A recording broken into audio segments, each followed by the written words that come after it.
Halo guys, kali ini kita akan membahas manhwa terbaru. Dan akan update terus ya.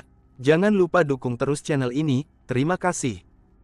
Judge and Executioner, manhwa bercerita tentang pembunuhan berantai yang dilakukan oleh Kim Shin, menargetkan keluarga yang harmonis dan membunuh para istri serta anaknya. Seo Ji-ho adalah satu-satunya yang selamat dari total 29 korban, ia tak tahan melihat kejahatan ini dan ingin membalaskannya sendiri. Sampai suatu hari ia diserang balik karena kurangnya kekuatan. Namun tiba-tiba ia dibantu oleh seorang pria misterius. Ternyata ada perkumpulan korban yang berencana menghukum. Mereka berusaha menjadi kuat melalui latihan, lalu masuk ke penjara untuk menuduh Kim Shin secara langsung. Akankah Seo Ji-ho bertahan dari pelatihan yang bengis, dan mampu membalas perbuatan Kim Shin? Di ruangan, Kim Shin sedang memainkan sebuah boneka di atas tubuh seorang perempuan.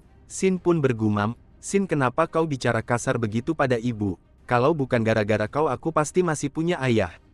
Kembalikan ayahku cepat. Siapapun itu, nggak masalah, bawakan saja saya seseorang." Setelah itu pintu pun didobrak oleh polisi. "Angkat tanganmu, brengsek, dia sudah membunuh semuanya. Kau ditangkap atas tuduhan pembunuhan. Kau punya kesempatan untuk membela diri dan berhak untuk mendapat bantuan hukum dari pengacara. Kau berhak untuk tidak menjawab dan menentang penangkapan ini. Dasar biadab, gila." Dia memotong semua jari si ibu dan juga anaknya. Kemudian datanglah detektif Kim ke TKP tersebut. Kim Shin pun bergumam, "Akhirnya dia datang juga, aku sudah lama menunggumu." "Hei, tutup mulut sialanmu itu." Semua orang di ruangan itu bergumam kepada detektif Kim untuk tenang. "Detektif Kim, saya mengerti perasaan Anda." Dengan wajah emosi detektif Kim kesal melihat Kim Shin yang menantangnya.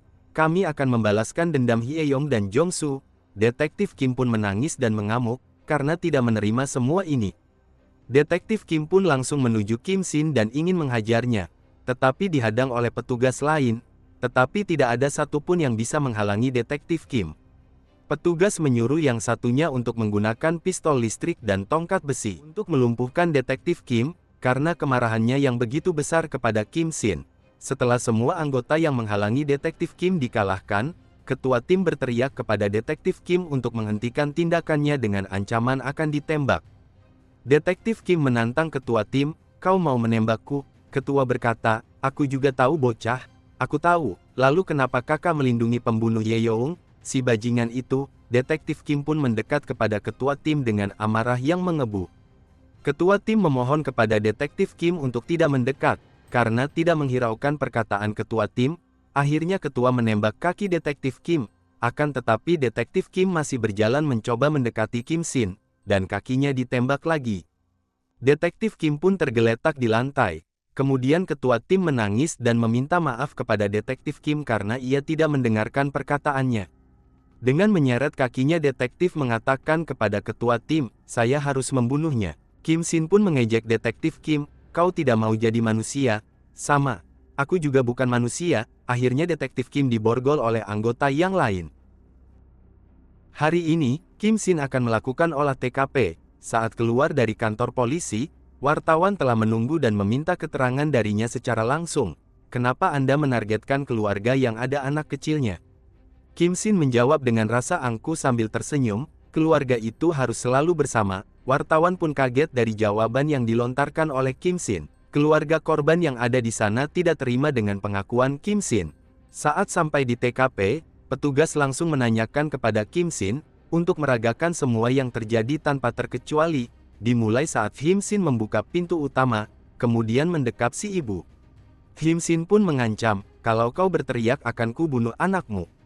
Kemudian mengkikat si ibu dengan lakban dan mengurung anaknya di kamar mandi. Kim Shin sempat bertanya kepada si ibu apa lagu favorit anaknya. Dengan gagap si ibu memohon kepada Kim Shin untuk melepaskannya dengan memberitahu nomor rekening dan uang yang ada di dompetnya.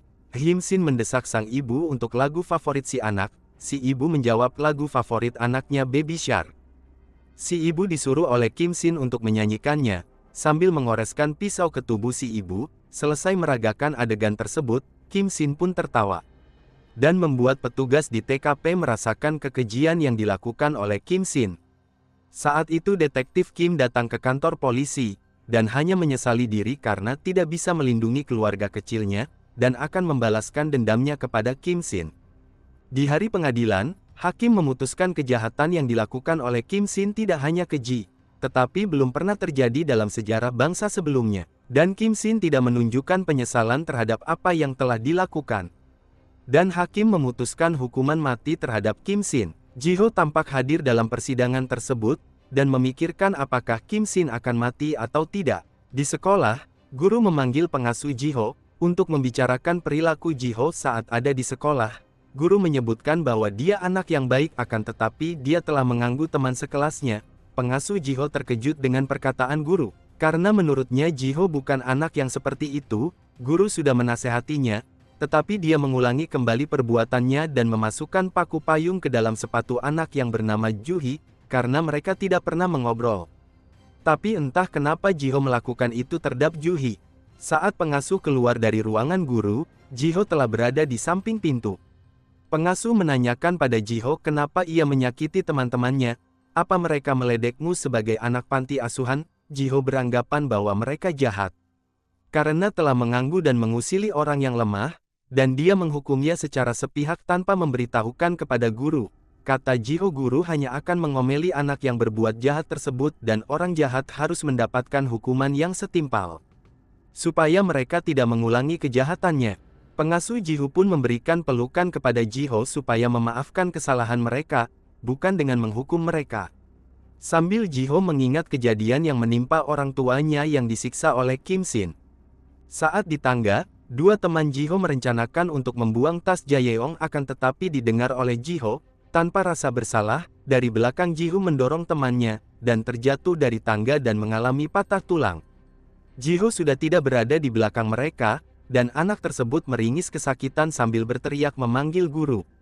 Ji-ho tidak berniat untuk menghukum penjahat dengan setimpal, akan tetapi perlakuan yang dilakukan oleh penjahat lebih dari yang dipikirkan Ji-ho.